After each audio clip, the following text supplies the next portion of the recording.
Shalom, selamat hari Minggu buat kita semua. Selamat beribadah, walaupun kita masih beribadah di rumah kita masing-masing, tapi tidak mengurangi rasa semangat dan sukacita kita untuk memuji dan memuliakan nama Tuhan. Kita mau menyiapkan hati kita mau mengucap syukur sebab Tuhan selalu ada di setiap musim hidup kita dan tidak pernah meninggalkan kita. Mari kita angkat lagu pujian kita. Engkau ada bersamaku di setiap musim hidupku.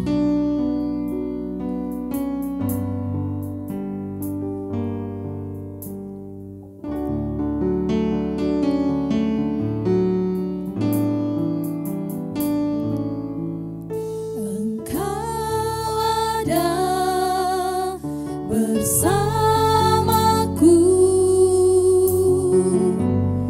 di setiap musim.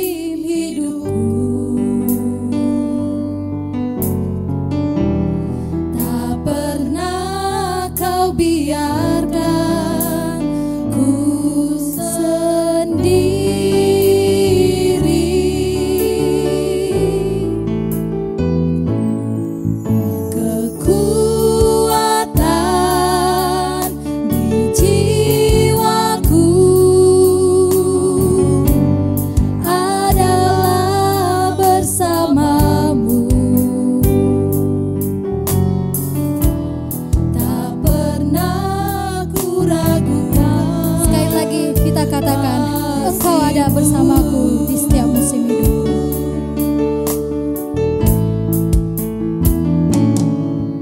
Engkau ada bersamaku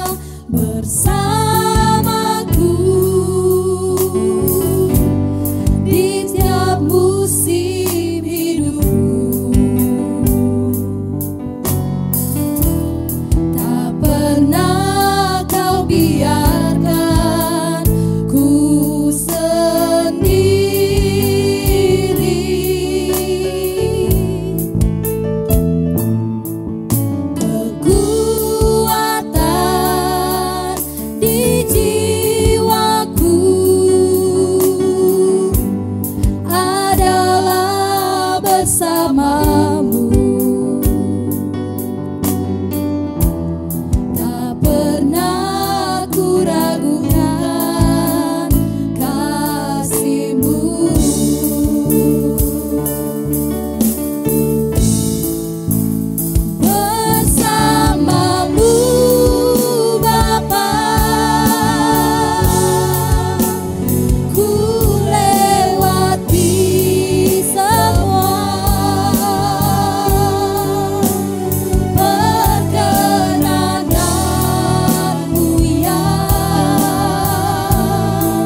ucapan syukurmu kepada Tuhan karena besar anugerahnya dan melimpah di hidup kita.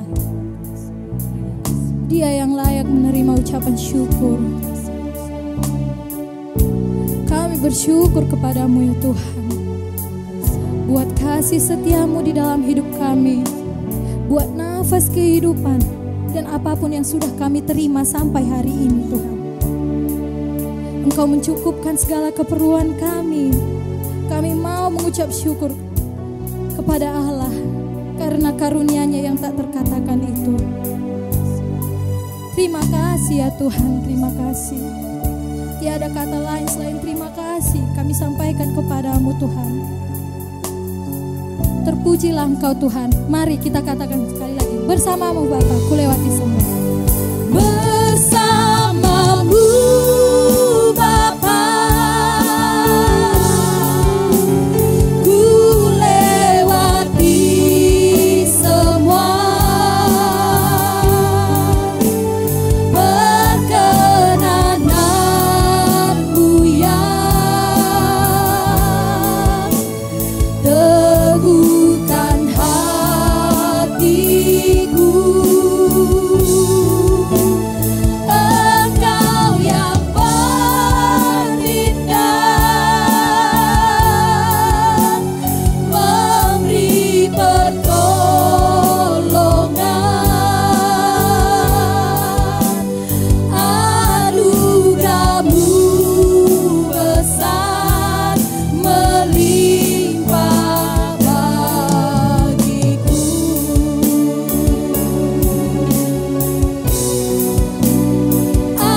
Anugerah-Mu besar melimpah bagiku. Jemaat yang dikasihi Tuhan, saya undang kita bangkit berdiri. Ibadah kita akan ditahbiskan oleh hambanya Bapak Gembala. Mari kita memuji Tuhan. Ku perlukan juru selamat.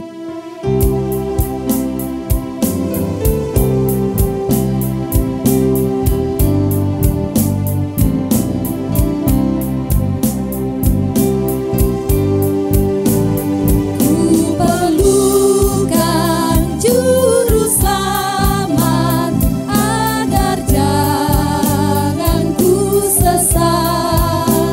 Selalu harus ku rasakan bahwa Tuhanku dekat, maka jiwaku tenang. Takkan takut dan enggan bila Tuhanku membimbingku di malam pun. Ku perlukan juru selamat karena imanku lemah. Ku perlukan juru selamat karena imanku lemah. Hiburannya menguatkan, sungguh tiada bandingnya. Maka jiwaku tenang, takkan takut dan enggan bila Tuhanku membimbingku di malam pun. Ku perlukan juru selamat dalam langkah juangku. Ku perlukan juru selamat dalam langkah juangku. Siang malam suka duka, dengan Tuhanku tempuh. Maka jiwaku tenang, takkan takut dan enggan bila Tuhanku membimbingku di malam pun tentram. Jemaat yang dikasihi Tuhan, marilah kita tabiskan ibadah Minggu Raya pada pagi hari ini. Kebaktian ini didasarkan hanya di dalam nama Allah Bapa, Anak yaitu Yesus Kristus, dan Roh Kudus. Kasih karunia, rahmat, dan damai sejahtera dari Allah Bapa dan Kristus Yesus Tuhan kita menyertai engkau. Amin.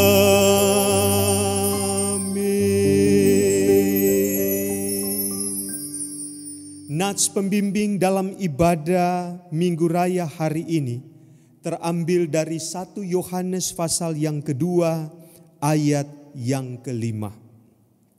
Tetapi barang siapa menuruti firman-Nya, di dalam orang itu sungguh sudah sempurna kasih Allah. Dengan itulah kita ketahui bahwa kita ada di dalam Dia. Jemaat yang dikasihi Tuhan, marilah bersama-sama kita mengikrarkan pengakuan iman percaya kita dengan pengakuan iman rasuli. Aku percaya kepada Allah Bapa yang Maha Kuasa, Khalik langit dan bumi, dan kepada Yesus Kristus anaknya yang tunggal Tuhan kita, yang dikandung daripada Roh Kudus, lahir dari anak darah Maria, yang menderita di bawah pemerintahan Pontius Pilatus, disalibkan, mati dan dikuburkan, turun ke dalam kerajaan maut, pada hari yang ketiga bangkit pula dari antara orang mati, naik ke surga, duduk di sebelah kanan Allah Bapa yang Maha Kuasa, dan akan datang dari sana untuk menghakimi orang yang hidup dan yang mati. Aku percaya kepada Roh Kudus, gereja yang kudus dan persekutuan orang kudus, pengampunan dosa, kebangkitan daging, dan hidup yang kekal. Amin. Jemaat, silakan duduk kembali. Shalom bagi kita semuanya. Warta jemaat bagi kita. Selamat hari Minggu untuk semua jemaat GMI Shalom Medan Tuntungan. Selamat beribadah di rumah masing-masing dalam ibadah Minggu Raya hari ini. Kiranya damai sejahtera dari Tuhan Yesus akan terus memelihara hidup kita di tengah perjuangan hidup ini. Kita akan mengumpulkan persembahan ke depan untuk pembangunan. Setiap persembahan yang diberikan diserahkan kepada majelis jemaat yang ditugaskan untuk masing-masing keluarga. Sesuai anjuran pemerintah dan keputusan Majelis Sinode GMI, untuk itu dihimbau bagi jemaat supaya di rumah saja dan menggunakan kebersamaan dengan keluarga untuk terus membangun mesbah keluarga atau ibadah keluarga, serta mendoakan situasi ini akan segera berakhir. Saldo kas per 12/07/2020 ada 10.575,66 rupiah. Terima kasih untuk setiap persembahan yang diberikan untuk mendukung pelayanan, kas pembangunan, dana lintong, misi lokal, dan dana sidang sinode bisa dilihat dalam warta jemaat yang dibagikan kepada semua jemaat melalui grup jemaat. Kami, gembala dan majelis jemaat, mengucapkan selamat berulang tahun bagi jemaat yang berulang tahun di minggu ini dari tanggal 12 sampai 18 Juli 2020 untuk anak kami Esther Gurning 13 Juli, anak kami Fresnol Purba 13 Juli, Ibu Pendeta Hotlin Nababan 14 Juli, dan Bapak Andreas Sembiring 18 Juli. Kado untuk yang berulang tahun. Serahkanlah hidupmu kepada Tuhan dan percayalah kepadanya, dan Ia akan bertindak. Diambil dari Mazmur 37 ayat 5. Kita berdoa. Kami mengucap syukur kepadamu Tuhan buat hari ini. Oleh karena pemeliharaan Tuhan bagi kami semua jemaat Tuhan, GMI Shalom, dalam menjalani kehidupan kami di tengah-tengah pandemi COVID-19, dalam berbagai pergumulan hidup yang kami alami.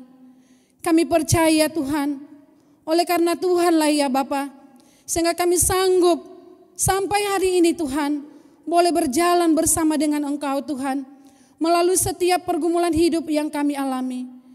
Bapa yang baik, terima kasih untuk pertolongan-Mu dalam kehidupan kami. Tanpa Engkau Tuhan, kami tidak mampu Tuhan menjalani hari-hari hidup kami. Tapi kami sungguh bersyukur Tuhan kepadamu, oleh karena kebaikan dan kemurahan-Mu Tuhan, yang terus menolong kami, yang terus memberkati kami, sehingga Tuhan kami mampu menjalani hari-hari hidup kami bersama dengan Tuhan Yesus. Kami juga Tuhan berdoa, di tengah-tengah situasi ini, biarlah setiap kami keluarga semakin diperkuat iman percayanya kepada Tuhan, semakin tetap bersyukur, serta kami tetap Tuhan bersuka cita atas pemeliharaan Tuhan dan berkat Tuhan yang Kau beri bagi kami tiap-tiap hari. Sungguh banyak yang Kau beri kepada kami Tuhan. Tidak sanggup kami menghitung segala berkat yang sudah Kau beri kepada kami Bapa. Kami hanya bersyukur dan bersyukur terus kepadamu Tuhan, untuk kebaikan Tuhan dalam hidup kami, untuk setiap berkat Tuhan yang sudah Tuhan beri bagi kami. Terima kasih Tuhan Yesus, dan biarlah iman percaya kami semakin teguh di dalam Tuhan. Walau apapun yang kami alami, kami tetap berpengharapan kepada Tuhan.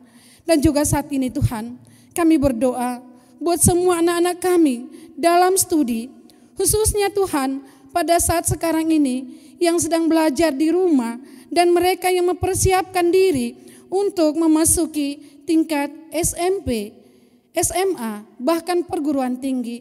Kami serahkan ke dalam tangan-Mu Tuhan.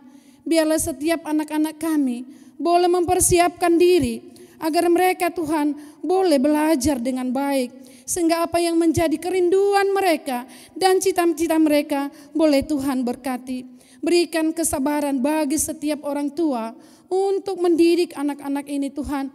Di tengah-tengah situasi yang ada ini Tuhan, sangat sulit Tuhan untuk mengikuti pelajaran dengan baik.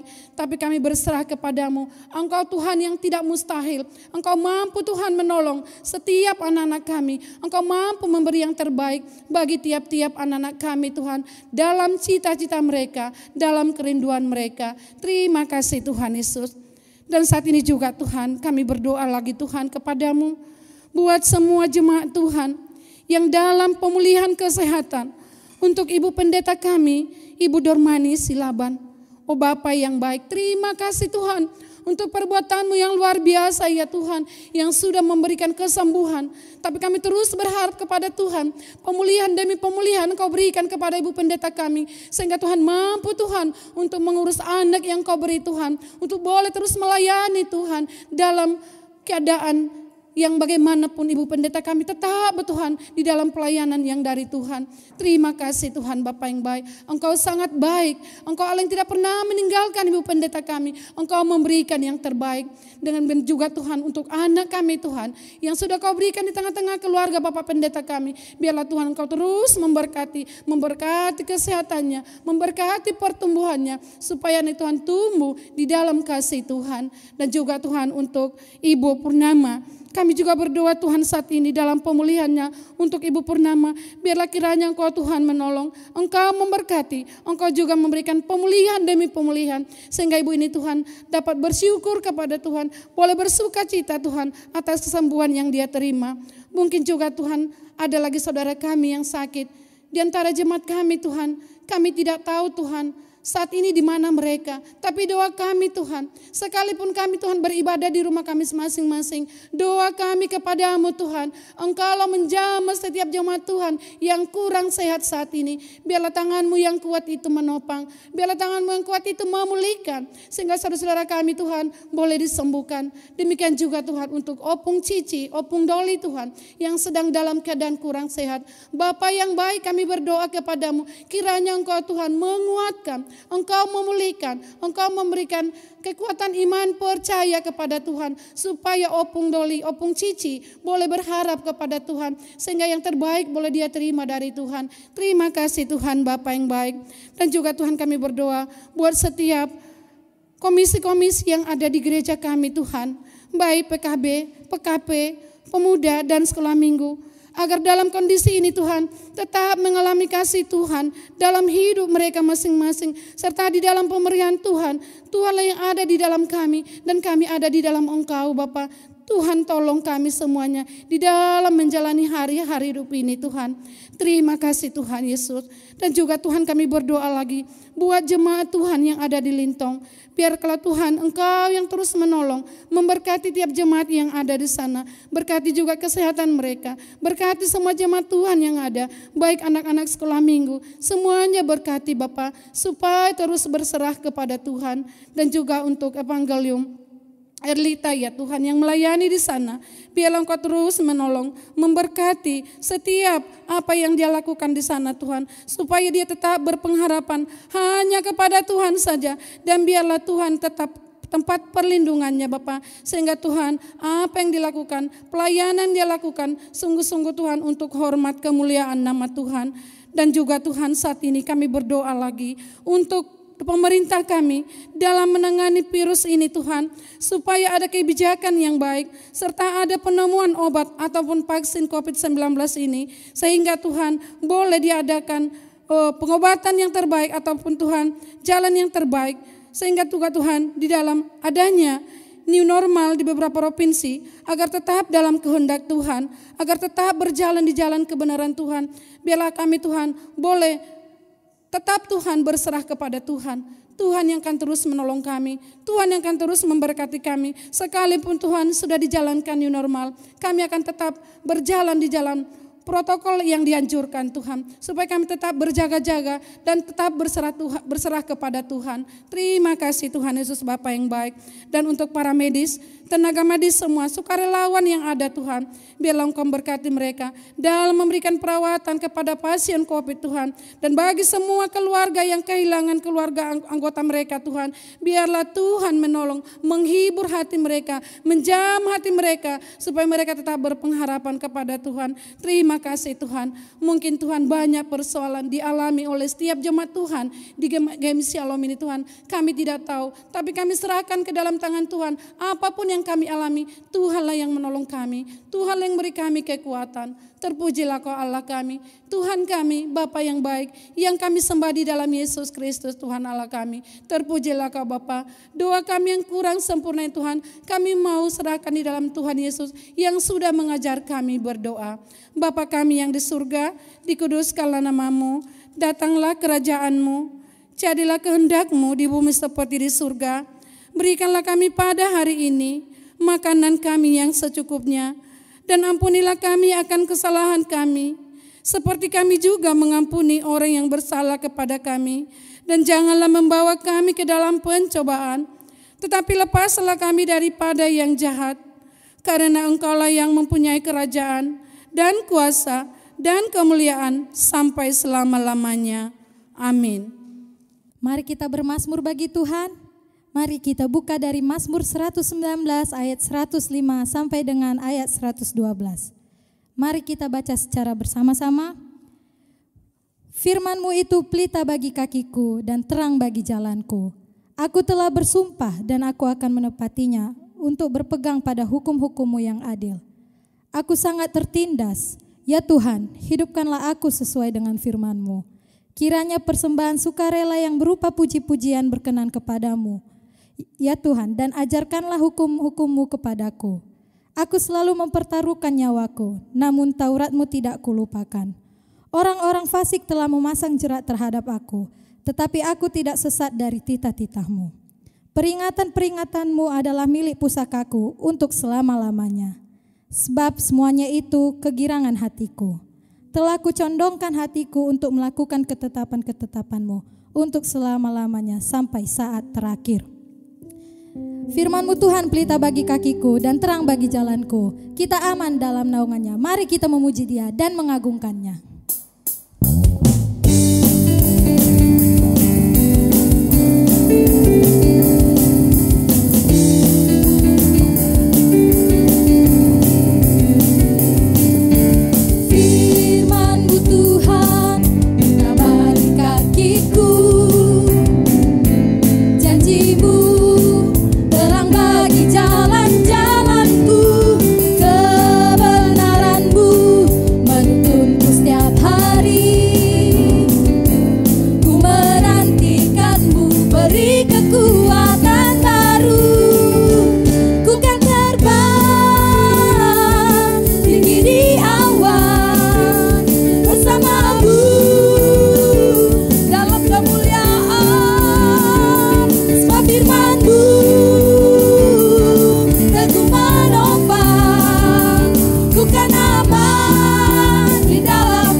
Tuhan Juru Selamat kita yang layak dipuji dan disembah, layak ditinggikan dan dimuliakan.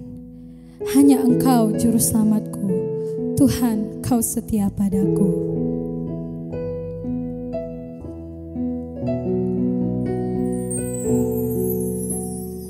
Hanya Engkau Juru Selamatku, Tuhan, Kau setia padaku.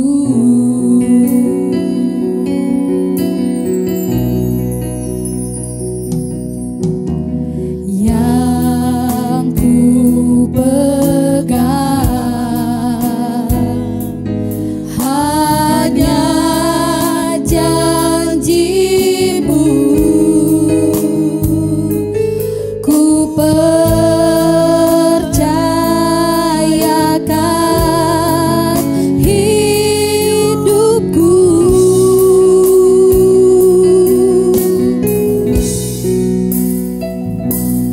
Ku sembah Kau Allahku, Bapa dan sahabatku. Kau yang pedulikan seluruh hidupku.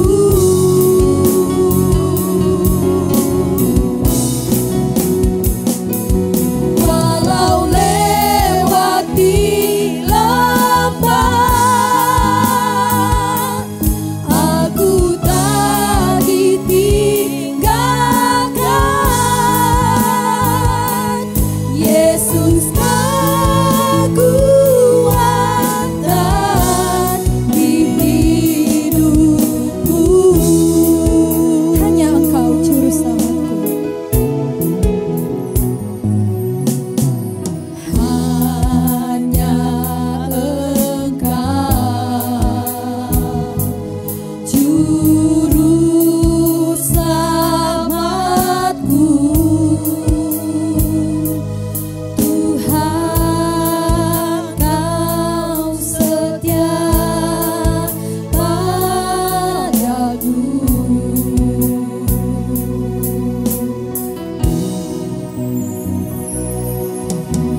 Ku yakini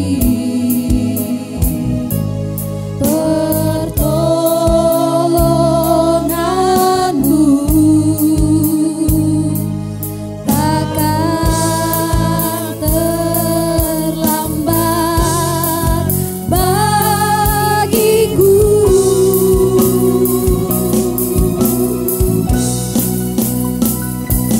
Ku sembah Kau Allahku, Bapa dan sahabatku. Kau yang pedulikan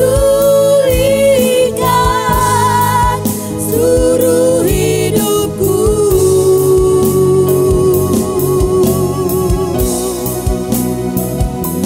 Walau lewati lembah, aku tak ditinggalkan. Yesus kekuatan di hidupku.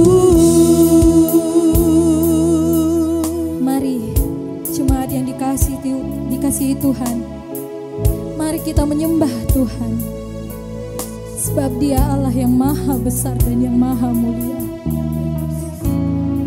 Terpujilah Engkau Allah kami yang maha agung. Kami mengagungkan Engkau ya Allah, ya Raja, dan memuji nama-Mu untuk seterusnya dan sampai selama-lamanya. Setiap hari kami memuji Engkau dan memuliakan nama-Mu ya Tuhan. Besarlah Tuhan dan sangat terpuji. angkatan-angkatan akan memegahkan pekerjaan-pekerjaan-Mu dan akan memberitakan keperkasaan-Mu. Semarak kemuliaan-Mu yang agung dan perbuatan-perbuatan-Mu yang ajaib akan kunyanyikan. Haleluya Tuhan, haleluya, Engkau Allah kami yang maha agung, maha mulia. Haleluya, ku sembah Kau Allahku. Ku sembah Kau Allahku, Bapa dan sahabatku. Kau yang pedulikan seluruh hidupku.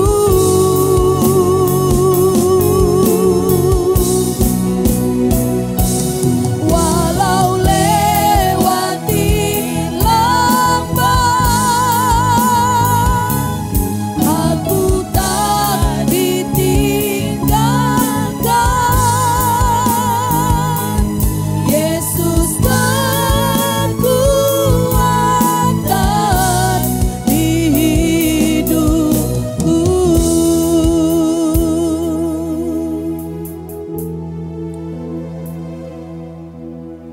Engkaulah Allah juru selamat kami yang hidup. Itulah yang kami percaya sampai dengan hari ini. Karena hanya Engkaulah Allah yang telah menyelamatkan kami, yang mati di kayu salib untuk menebus setiap dosa-dosa kami. Karena itu ya Bapa, biarlah Engkau menerima setiap pujian dan penyembahan kami ini. Dan saat pagi hari ini juga kami mau disiapkan untuk mendengarkan kebenaran firman-Mu.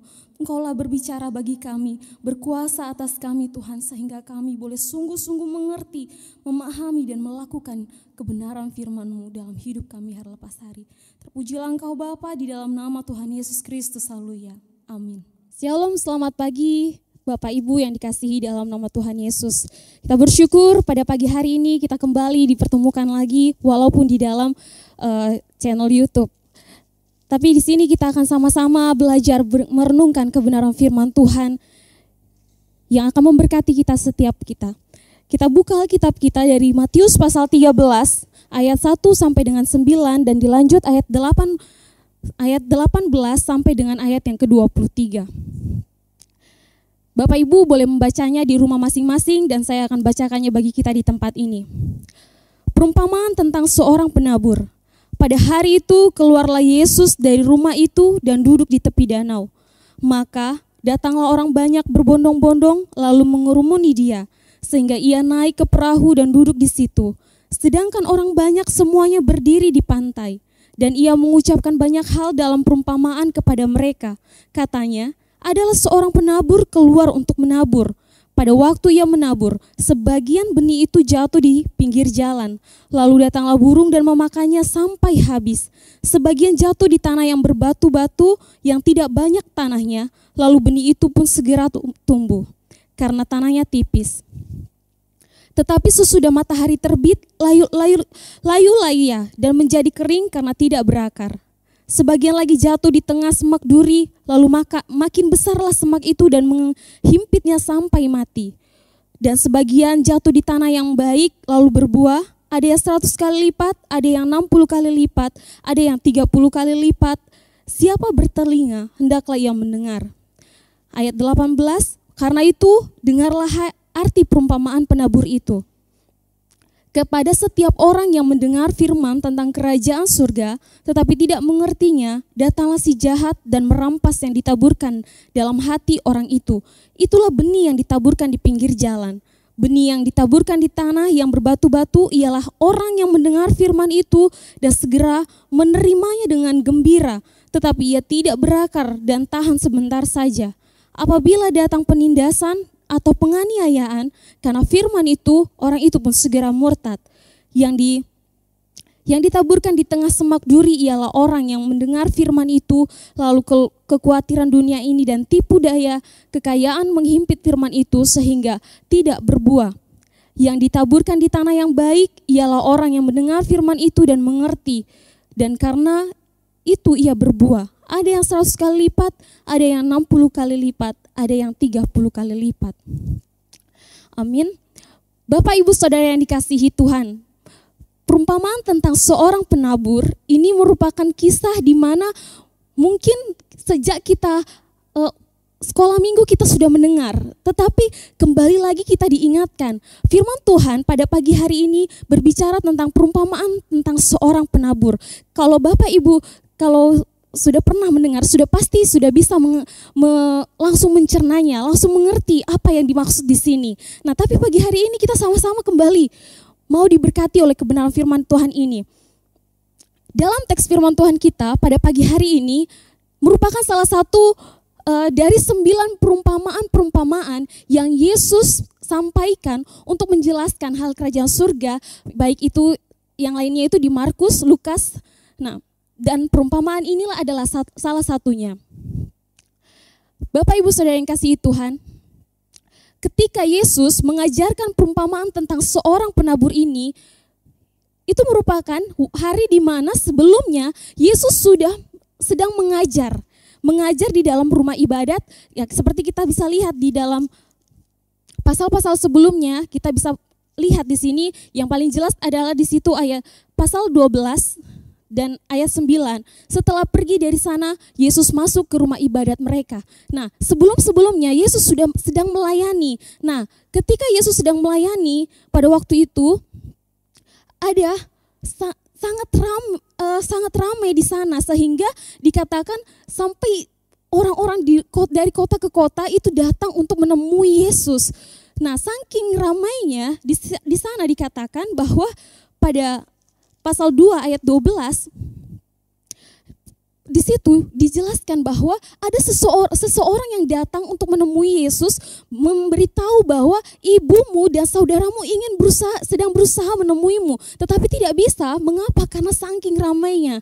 Nah, karena saking ramainya, di situ pun akhirnya Yesus berinisiatif. Dia akhirnya keluar untuk menuju ke tempat di tepi Danau Galilea. Disitulah Yesus mengambil tempat di atas perahu untuk menyampaikan khotbahnya kepada orang yang banyak itu. Kalau kita lihat di ayat yang ke-2 pasal 13 ini dikatakan orang banyak berbondong-bondong. Nah, kalau di Markus, di Lukas itu dikatakan bahwa kalau di Markus di situ dikatakan, kita bisa lihat sama-sama di pasal 4, di situ dikatakan orang banyak yang sangat besar jumlahnya mengerumuni dia. Sementara di Lukas, di situ dijelaskan bahwa Lukas pasal 8, di situ dikatakan bahwa orang-orang yang dari kota ke kota menggabungkan diri pada Yesus. Nah, jika kita lihat dalam hal ini, berarti orang-orang banyak itu sebenarnya sangat antusias, sangat bersemangat untuk mendengarkan apa yang Yesus sampaikan. Sekalipun mungkin pada waktu itu kita tidak tahu motivasi mereka bertemu dengan Tuhan Yesus apa, mau mendengarkan khotbah Tuhan Yesus untuk apa. Mungkin ada seperti orang ingin disembuhkan, atau mungkin ada yang mendengar bahwa Yesus sanggup untuk menyembuhkan, menolong mereka, memberikan mereka ketenangan. Nah, kita tidak tahu, tetapi dalam teks ini kita lihat ketika Yesus menyampaikan khotbahnya sangat-sangat pas banget, pas pada waktu itu. Di sini dia menjelaskan tentang perumpamaan tentang seorang penabur. Karena kalau kita lihat Yesus pada waktu itu sebagai seorang penabur, dan benih yang disampaikan itu adalah firman itu sendiri yang disebarkan, ditaburkan kepada orang banyak pada waktu itu. Nah, Bapak Ibu Saudara yang kasihi Tuhan, kalau pada zaman itu, pada zaman Tuhan Yesus, sebenarnya petani itu sudah tidak asing lagi, karena sejak zaman PL petani sudah ada, sehingga perumpamaan yang Yesus sampaikan pun dapat dikatakan itu tidaklah asing untuk mereka mengerti apa yang Yesus sampaikan. Karena mengapa? Itu adalah kesehari-harian mereka. Mungkin salah satu dari mereka atau mungkin beberapa orang dari mereka adalah seorang petani. Makanya kita dapat dikatakan bahwa itu bukanlah hal yang asing untuk mereka dengar. Nah, Bapak Ibu Saudara yang kasihi Tuhan, di dalam bagian ini kita bisa lihat Yesus menyampaikan ada 4 jenis tanah yang diberikan, menggambarkan tentang hasil benih yang ditaburkan tersebut. Nah, kita bisa lihat pada pasal yang ke-13 ayat 13 sampai ayat yang ke-9. Di situ yang pertama adalah benih yang jatuh di pinggir jalan.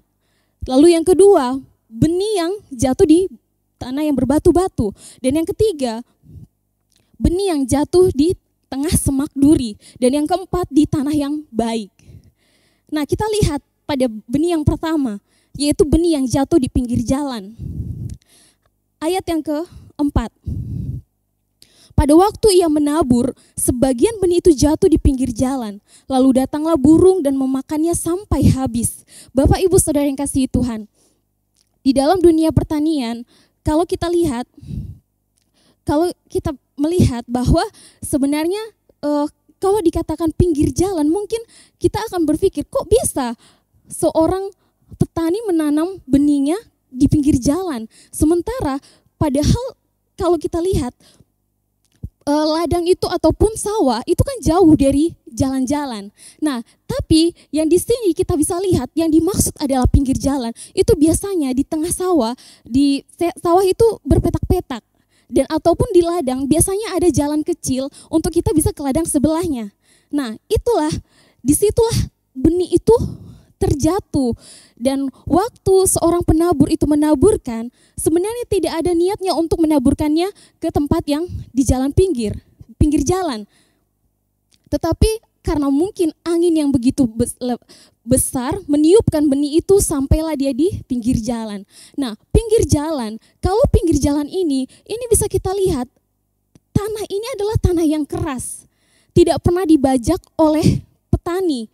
Sehingga tanah ini pun mungkin akan sulit untuk ditumbuhi oleh tumbuhan.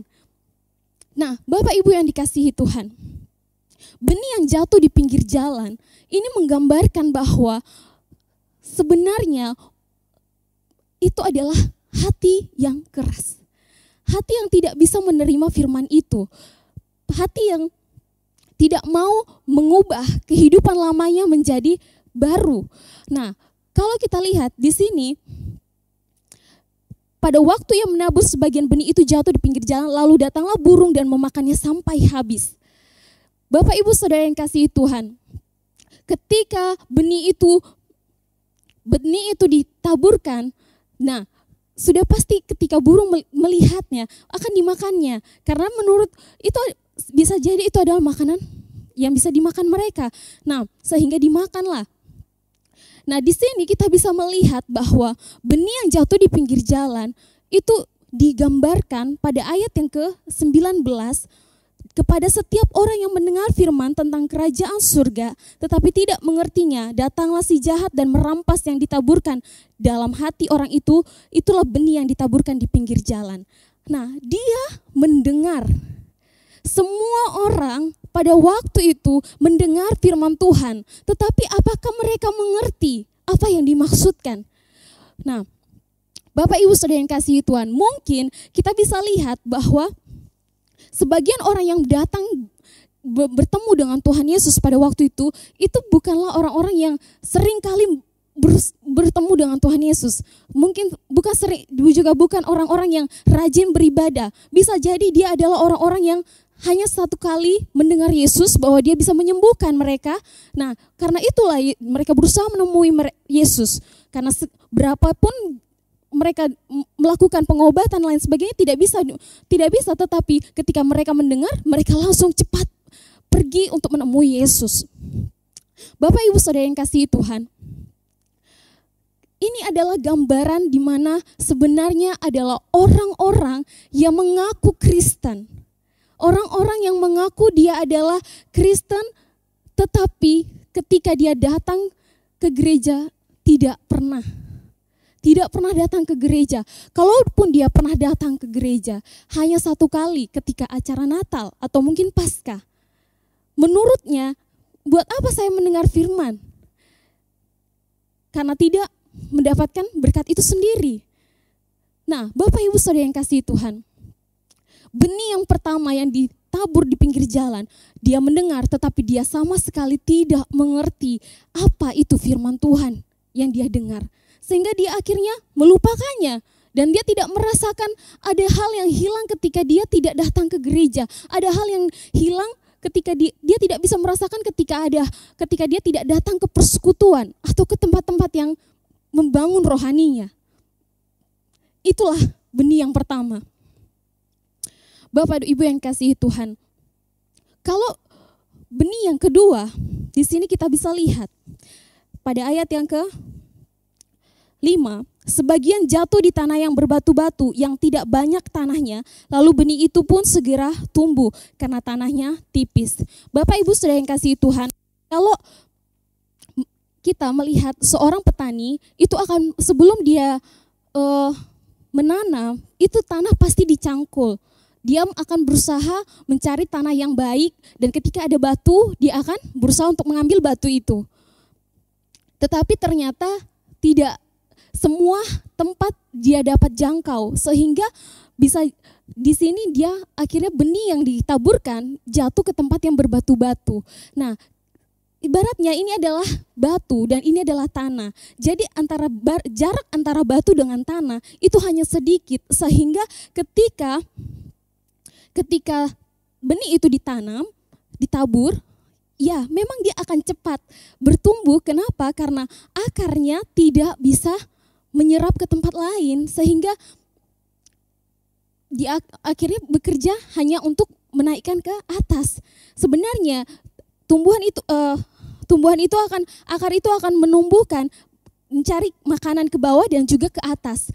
Nah, tetapi di sini dia tidak bisa menyerap makanan itu karena ada batu di bawah di dekatnya sehingga dia harus bekerja hanya satu kali, yaitu menaikkan ke atas, menumbuhkan ke atas.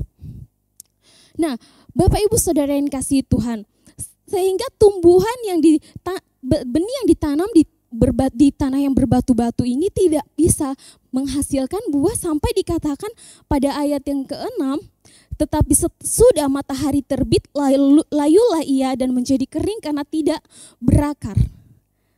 Tapi sudah matahari terbit, dia tumbuh, dia mendengar firman itu, tetapi dia hanya sebentar. Artinya ini adalah hanya sementara dia hidup, tidak lama. Nah, kita lihat pada ayat yang ke-20, benih yang ditaburkan di tanah yang berbatu-batu ialah orang yang mendengar firman itu dan segera menerimanya dengan gembira. Dikatakan tadi bahwa orang yang dia mendengar firman itu dan segera menerimanya dengan gembira.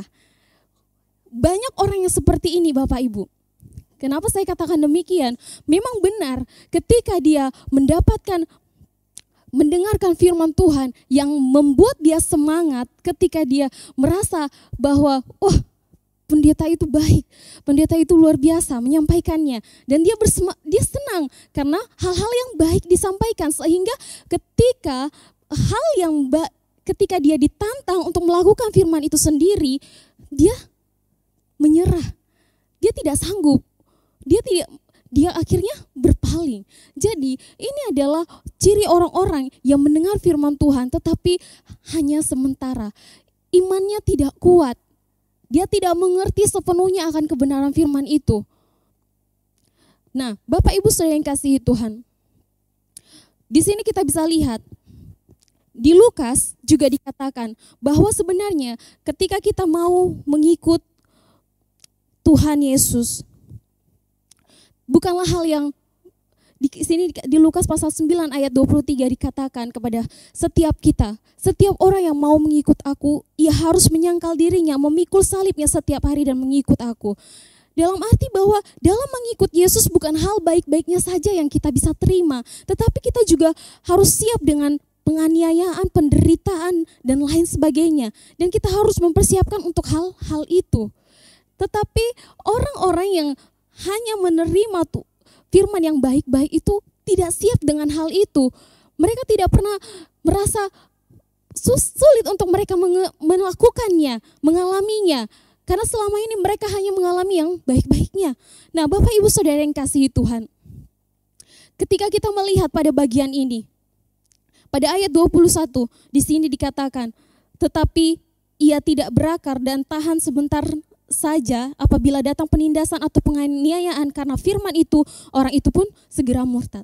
Nah, Bapak Ibu, kalau zaman sekarang mungkin penganiayaan itu tidak terlihat secara jelas, tapi itu nyata. Di beberapa negara kekristenan juga mengalami penganiayaan. Banyak orang-orang yang tidak menyukainya, baik itu Korea Utara, bahkan Cina sampai hari ini juga masih terus mengalami tantangan dalam mengikut Kristus. Itulah penganiayaan, dan bahkan juga mungkin ada beberapa hal juga yang mungkin penindasan itu yang sering kita alami, mungkin seperti di kantor mungkin, karena kita adalah orang Kristen, kita dipersulit dengan berbagai hal. Atau mungkin kita sampai ditawarkan, kalau kamu mau mengikut, ayo ke sini. Ya, tapi dia tidak siap dengan hal itu. Dia tidak siap dengan berbagai hal yang membuat dia akhirnya meninggalkan Tuhan. Tidak siap dengan berbagai hal itu. Dan Bapak Ibu Saudara yang kasihi Tuhan, kita bisa melihat inilah jenis batu yang kedua yang tumbuh di tanah yang berbatu-batu. Itu adalah benih yang sementara. Kalau yang pertama tadi itu adalah benih yang di pinggir jalan, adalah hati yang keras, tanah yang keras, digambarkan sebagai hati yang keras, tidak mau mengalami perubahan dalam hidupnya, pola pikirnya, dan tidak mau diubahkan hidupnya. Sama sekali tidak ada niat untuk merasakan haus dan lapar akan Tuhan. Nah, pada bagian ini, pada ayat ini, benih yang kedua yaitu jatuh di tanah yang berbatu-batu, itu mengibaratkan bahwa mereka bersukacita sesaat, setelah itu tetapi ketika diperhadapkan kepada suatu hal yang menantang mereka tidak sanggup, tidak mampu untuk melewatinya. Nah, Bapak Ibu Saudara yang kasihi Tuhan, kita lihat benih yang ketiga. Benih yang ketiga itu jatuh di tengah semak duri. Nah, Bapak Ibu Saudara yang kasih, pasti Bapak Ibu pernah lihat tumbuhan yang ditanam di tanah. Nah, ketika kita menanam, kita menanam cabai, tapi yang paling kita udah cantik-cantik kita buat, kita berusaha untuk menjaganya, tetapi ternyata rumput liar yang ada di sana lebih tinggi dan lebih subur dari tanaman cabai kita. Nah, Bapak Ibu Saudara yang kasih Tuhan, benih yang jatuh di tengah semak duri, sudah seberusaha apapun kita melihat bahwa ternyata tanaman yang tidak kita tanam itu justru subur, sementara tanaman yang kita tanam itu tidak subur. Nah, kita bisa lihat di sini. Artinya kita lihat pada ayat 22, yang ditaburkan di tengah-tengah semak duri ialah orang yang mendengar firman itu, lalu kekhawatiran dunia ini dan tipu daya kekayaan menghimpit firman itu sehingga tidak berbuah.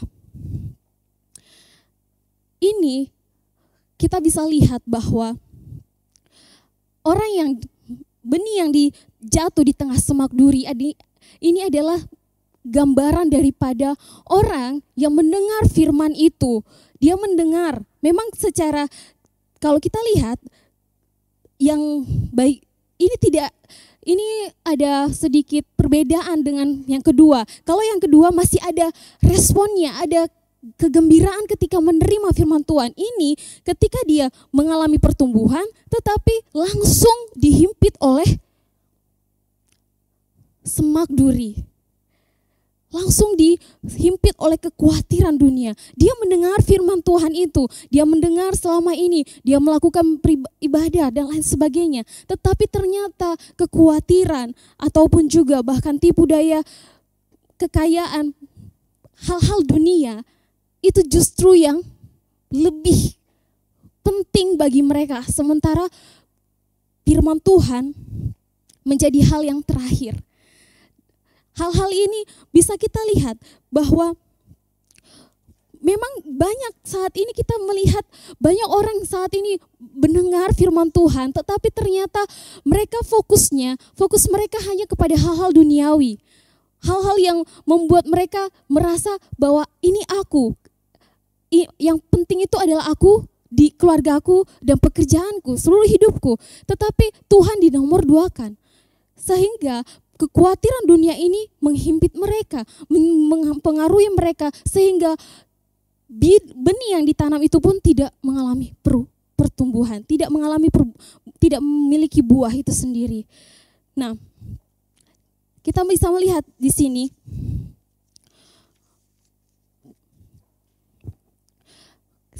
pada akhirnya Bapak Ibu Saudara yang kasihi Tuhan, mengapa penting sekali kita berbuah di dalam Tuhan? Kalau kita dikatakan pengikut Kristus, berbuah itu sangat penting. Karena di dalam berbuah itu adalah bukti bahwa seseorang itu adalah murid Kristus. Kalau kita tidak mengalami buah itu sendiri, nah Yohanes 15 ayat 1 dan ayat 6 di sini kita lihat, akulah pokok anggur yang benar dan Bapakkulah pengusahanya. Nah, setiap ranting padaku yang tidak berbuah dipotongnya. Barang siapa tidak tinggal di dalam aku, ia dibuang keluar seperti ranting dan menjadi kering. Kemudian dikumpulkan orang dan dicampakkan ke dalam api lalu dibakar. Bapak Ibu Saudara yang kasih Tuhan, kalau kita melihat pada bagian ini, Matius mengambil satu firman Tuhan dari Yesaya.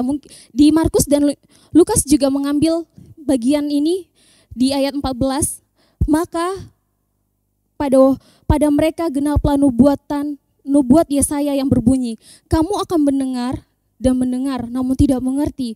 Kamu akan melihat dan melihat namun tidak menganggap. Sebab hati bangsa ini telah menebal dan telinganya telah berat mendengar dan matanya melekat tertutup, supaya jangan mereka melihat dengan matanya dan mendengar dengan telinganya dan mengerti dengan hatinya lalu berbalik sehingga aku menyembuhkan mereka. Bapak Ibu, kalau kata menyembuhkan, Matius menuliskan di sini kata menyembuhkan. Kalau Markus di situ dikatakan mengampuni, sementara Lukas di situ dikatakan menyelamatkan. Berarti sebenarnya ketika kita tidak mengalami buah itu sendiri, kerajaan Allah itu tidak menjadi bagian orang-orang itu. Orang-orang yang tidak membuka hatinya, orang-orang yang tidak menerima Yesus, tidak menerima firman itu dalam hidupnya, maka dia tidak akan diselamatkan. Itulah yang dikatakan, bukan berarti keselamatan yang diberikan Yesus itu hilang. Tetapi kalau kita tidak membuka hati kita, apakah kita layak untuk diselamatkan? Karena itu bukalah hati kita untuk bisa menerima keselamatan yang Yesus sudah berikan bagi setiap kita.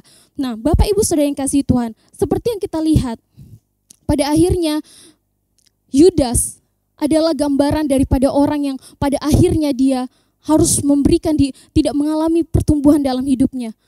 Dia harus dalam sepanjang hidupnya, dia melakukan hal yang tidak berkenan. Dan pada akhirnya dia mati bunuh diri. Apakah kita mau seperti itu Bapak Ibu? Tidak mau mengalami pertumbuhan, tetapi malah kita menyerah dan tidak mau mengubah hidup kita. Tidak mau menerima firman itu dalam hidup kita untuk menuntun kita kepada hal-hal yang berkenan kepada Kristus. Dan yang keempat, di sini kita bisa lihat, ini yang paling penting, benih yang jatuh di tanah yang baik. Ayat 8, dan sebagian jatuh di tanah yang baik lalu berbuah. Ada yang 100 kali lipat, ada yang 60 kali lipat, ada yang 30 kali lipat. Siapa bertelinga hendaklah ia mendengar. Dan pada ayat yang ke-23, yang ditaburkan di tanah yang baik ialah orang yang mendengar firman itu dan mengerti, dan karena itu ia berbuah. Ada yang 100 kali lipat, ada yang 60 kali lipat, ada yang 30 kali lipat. Nah, Bapak Ibu Saudara yang kasihi Tuhan, kalau kita lihat 60 kali lipat, 30 kali lipat, dan 100 kali lipat, sebenarnya itu tidak menjadi fokus utama. Karena kalau di Markus, di situ malah justru dia menjelaskannya dibalik 30 kali lipat, 60 kali lipat, dan bahkan 100 kali lipat. Nah, sementara di Lukas hanya 100 kali lipat. Jadi itu tidak menjadi fokus, tapi yang menjadi fokusnya adalah buah itu sendiri. Buah yang akan dihasilkan ketika orang mendengar. Nah, Bapak Ibu Saudara yang kasihi Tuhan, kata mendengar dalam Matius ini, pasal 13, itu diungkapkan sebanyak 13 kali. Nah, kalau ada kata yang hanya diulang 3 kali, itu berarti penting. Apalagi ini 13 kali, berarti mendengar itu menjadi sesuatu yang sangat penting. Menjadi suatu fokus yang utama bagi setiap orang percaya.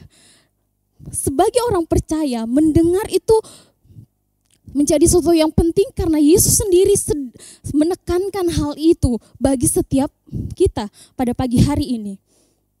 Mendengar di sini bukan hanya sekedar mendengar, tetapi itu berbicara tentang bagaimana dia menerima, mengerti dengan segenap hatinya, mengerti dengan segenap pikirannya tentang firman itu sendiri. Nah, ketika dia mengerti di sini juga bukan hanya sekedar kayak misalnya ada murid ditanya oleh gurunya, mengerti anak-anak? Mengerti, tapi setelah itu ditanyanya lagi temannya. Bukan. Tetapi mengerti di sini adalah melakukan tindakan, ada hasil. Jadi ketika dia dikatakan mengerti, dia akan melakukannya secara langsung. Itulah yang dikatakan di dalam Matius ini sendiri. Bapak Ibu Saudara yang kasihi Tuhan. Jika kita mau bertumbuh di dalam firman itu sendiri, marilah kita menyempatkan diri kita untuk terus mendengar dan merenungkan firman Tuhan itu. Dan kita boleh menyelidikinya setiap saat dalam hidup kita. Hari lepas hari, dalam setiap kegiatan kita, apapun itu. Mari kita teliti firman itu dan sehingga kita mengerti, dan bukan hanya mengerti, seperti kita juga bisa melakukannya dalam hidup kita hari lepas hari. Nah, Bapak Ibu Saudara yang kasihi Tuhan, berbuah yang dimaksud dalam Matius ini ada dua hal. Yang pertama itu menghasilkan buah-buah rohani, perubahan hidup. Orang yang dikatakan dia mengerti firman itu dan melakukannya, dia menghasilkan buah-buah yang disebutkan di dalam Galatia 5 ayat 22 dan 23. Bapak Ibu bisa baca di rumah masing-masing, atau mungkin kita bisa sebutkan sama-sama di sana. Nah, Bapak Ibu Saudara yang kasihi Tuhan, buah-buah roh itulah yang akan dihasilkan oleh orang-orang yang benar-benar mengerti, mendengar, mengerti dan melakukan firman itu. Dan buah yang kedua adalah membawa jiwa-jiwa kepada Kristus. Membawa jiwa-jiwa kepada Kristus. Memang itu bukanlah hal yang mudah, tetapi inilah yang sebenarnya ingin disampaikan kepada setiap kita. Kalau orang dikatakan dia mengerti firman Tuhan, bukan hanya sekedar mengerti Bapak Ibu. Mari kita melihat diri kita. Benarkah saya sudah menghasilkan buah itu sendiri? Benarkah saya sudah menghasilkan buah? Paling tidak salah satu dari buah itu apakah saya sudah mengalami? Apakah itu tentang kesabaran? Apakah itu tentang penguasaan diri? Dan lain sebagainya. Jika belum, ya kita terus berusaha untuk memilikinya. Nah, Bapak Ibu Saudara yang kasihi Tuhan,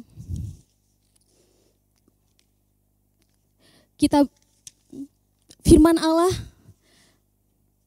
dapat ditaburkan kepada bermacam-macam tanah atau orang.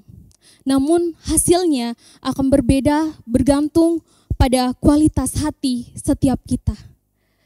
Kalau kita mau mendengar firman itu, mendengar itu berbicara tentang, sekali lagi, mendengar itu adalah hati yang memiliki, mendengar dengan segenap hati, dengan segenap pikiran, dan itu berbicara tentang hal-hal yang rohani.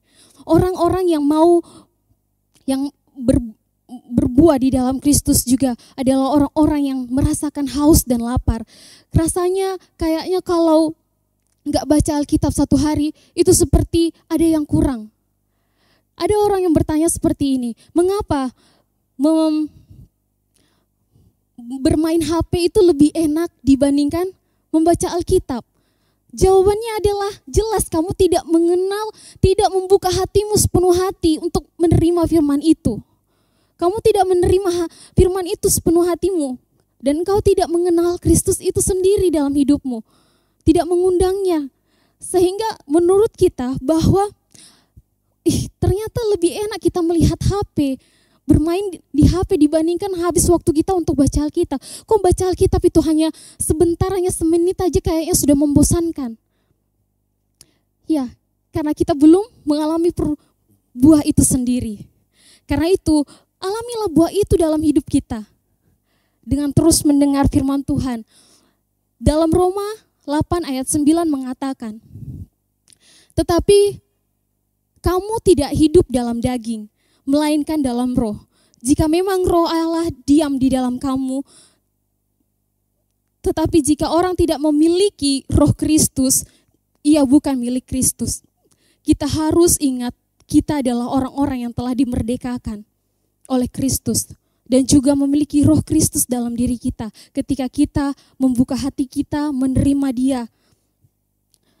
Inilah sumber kekuatan kita itu. Inilah sumber kekuatan kita. Firman Tuhan yang akan menuntun kita kepada hal-hal yang baik, kepada hal-hal yang membuat berkenan kepada Kristus. Sehingga keinginan-keinginan daging kita yang mungkin semakin hari semakin tinggi bisa diatasi dengan kita terus membaca Alkitab, merendahkan diri, meminta pertolongan daripada Kristus melalui pimpinan Roh Kudus. Dan kita bisa lihat di sini bahwa kekuatan itu harus dipelihara. Bagaimana cara memeliharanya? Dengan terus memulainya dari hal-hal yang sederhana. Mungkin bisa melakukannya dengan membaca Alkitab setiap hari, tapi konsisten. Berdoa, mendengarkan hal-hal rohani, baik itu khotbah maupun lagu-lagu rohani, dan mengikuti persekutuan-persekutuan yang ada. Ini bisa membangun kita, membuat kita semakin bertumbuh di dalam Kristus, sehingga memampukan kita untuk dapat melawan segala keinginan daging, untuk melawan segala keinginan daging yang ada dalam diri kita. Dan marilah kita bertumbuh dan berbuah lewat firman Tuhan. Dan jangan lupa untuk mengizinkan hati kita serta hidup kita untuk senantiasa dibimbing oleh firman Tuhan. Karena hanya Engkaulah yang mengerti hatimu, hanya kitalah yang mengerti apa yang menjadi kebutuhan kita. Tuhan tahu apa yang menjadi kebutuhan kita, tetapi kalau kita tidak membuka hati kepada Kristus, tidak akan ada yang bisa mengerti kita. Karena itu bukalah hati kita untuk izinkanlah Tuhan untuk menguasai dirimu, sehingga apapun yang ada di dunia ini tidak bisa mempengaruhi kita, tetapi justru kita bisa melawannya di dalam firman Tuhan. Kita bersyukur untuk kebenaran firman Tuhan pada pagi hari ini. Kita bersatu dalam doa. Kami sungguh bersyukur untuk firman-Mu Bapa pada pagi hari ini. Kami boleh diingatkan kembali bagaimana kami harus senantiasa membuka hati kami untuk mendengarkan firman-Mu. Kami tahu Tuhan Yesus bahwa kami adalah manusia yang lemah.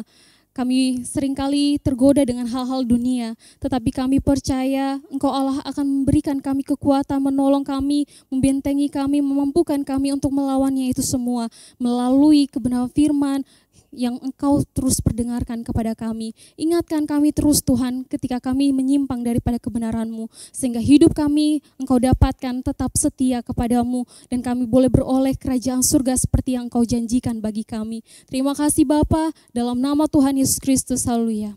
Amin. Terpujilah Tuhan untuk firman yang telah kita dengar. Sekarang kita akan mengumpulkan persembahan, tapi sebelumnya mari kita berdoa. Bapa di surga, kami bersyukur untuk firman Tuhan yang sudah kami dengar. Terima kasih untuk hamba-Mu, Engkau yang memberkatinya dalam pelayanan, keluarga, dan kehidupannya sehari-hari. Dan kami juga percaya Engkau yang mencukupkan segala keperluan hamba-Mu. Saatnya kami mengumpulkan persembahan, biarlah persembahan ini dapat digunakan untuk mendukung pekerjaan Tuhan di tempat ini. Terima kasih Tuhan, di dalam nama Tuhan Yesus kami berdoa. Amin. Kantong persembahan dijalankan. Kita memuji Tuhan, ku bersyukur padamu Yesusku.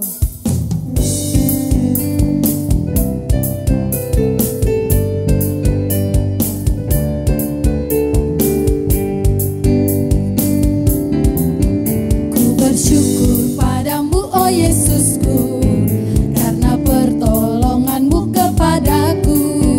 Tiada hari tanpa mengucap syukur, sebab kasih setia-Mu. Kita katakan sekali lagi. Ku bersyukur padamu oh Yesusku, karena pertolongan-Mu kepadaku. Tiada hari tanpa mengucap syukur, sebab kasih setia-Mu padaku. Biar bumi pun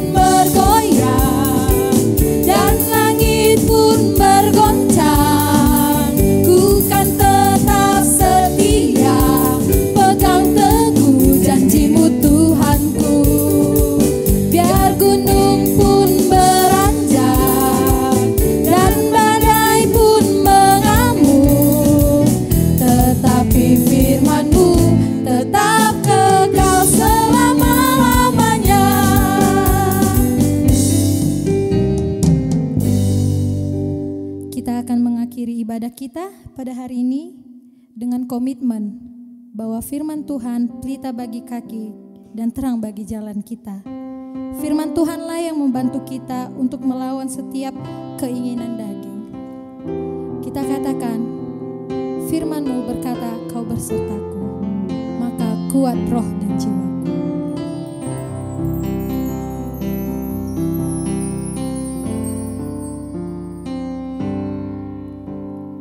Firman-Mu berkata, Kau besertaku, maka kuat roh dan jiwaku. Tangan-Mu Tuhan selalu ku nantikan, di setiap langkahku percaya. Kita katakan, firman-Mu berkata, Kau besertaku. Firman-Mu berkata, Kau besertaku, maka kuat roh dan jiwaku. Tangan-Mu Tuhan selalu ku nantikan, di setiap langkahku percaya. Dengan sayap-Mu ku akan terbang tinggi, di tengah badai hidup ku tak menyerah. Kau kekuatan dan perlindungan bagiku, pertolonganku di tempat maha tinggi. Ku mengangkat tanganku, aku berserah. Kau ku nantikan, Kau yang ku sembah, Yesusku, Rajaku.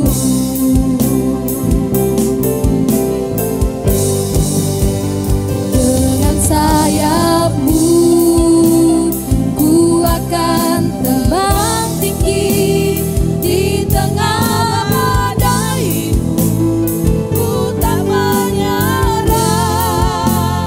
Kau kekuatan dan perlindungan bagiku,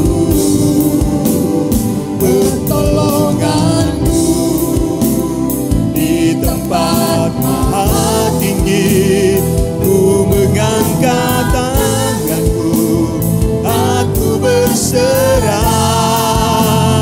Kau ku nantikan, Kau yang ku sembah, Yesusku, Rajaku. Jemaat Tuhan, pulanglah dengan penuh sukacita. Arahkanlah hatimu kepada Tuhan.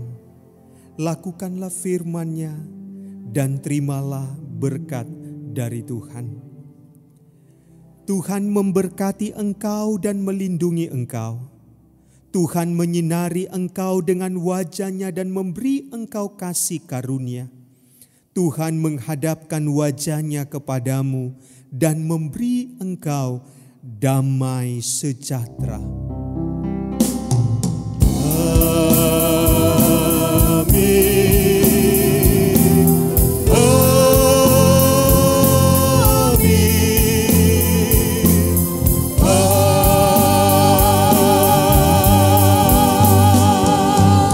Amin. Saat teduh sejenak.